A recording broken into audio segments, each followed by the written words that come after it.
ખેડૂતો આખું વર્ષ કોઈ વસ્તુઓની આતુરતાથી રાહ જોઈ રહ્યા હોય તો તે છે ચોમાસું, કારણ કે ચોમાસા પર જ ખેડૂતોનું આખું વર્ષ કેવું જશે તે નિર્ધાર કરે છે અને ત્યારે જ ગરમીથી પીડાતા લોકોને અને ખેડૂતોને રાહત આપતા સમાચાર આવી ગયા છે અને રાજ્યમાં આગામી 4 તારીખ સુધીમાં સારો એવો વરસાદ પડવાની આગાહી છે।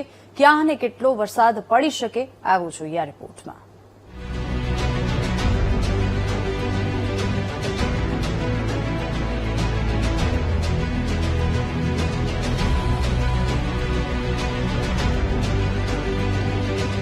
ગુજરાતમાં પ્રી મોન્સૂન એક્ટિવિટી શરૂ થઈ ગઈ છે।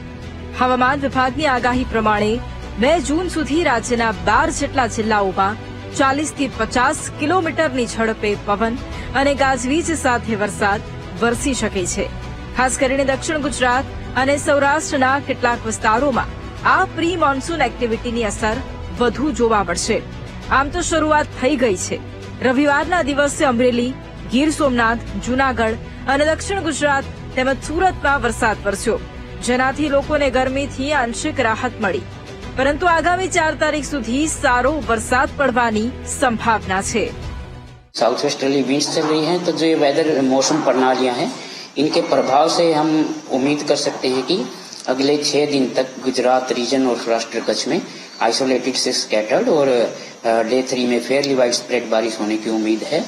इसके साथ ही हम थंडरस्टॉर्म भी एक्सपेक्ट कर रहे हैं 1 से 6 डे 1 से डे 6 तक, जिसमें से पहले 3 दिन जो थंडरस्टॉर्म की स्पीड रहेगी 50 से 60 किलोमीटर प्रति घंटा के हिसाब से गुजरात रीजन में, और जो सौराष्ट्र कच्छ में है 40 से 50 किलोमीटर प्रति घंटा 6 दिन, और गुजरात रीजन में डे 4 से डे 6 40 से 50 किलोमीटर प्रति घंटा। આગામી 6 દિવસ તોફાની પવન સાથે વરસાદની આગાહી છે। આ વરસાદ વાવણી થાય તેવો તો નહીં હોય, પરંતુ વાતાવરણમાં ઠંડક ચોક્કસથી પ્રસરી જશે અને લોકોને ગરમીથી આંશિક રાહત મળશે। Bureau report, VTV news.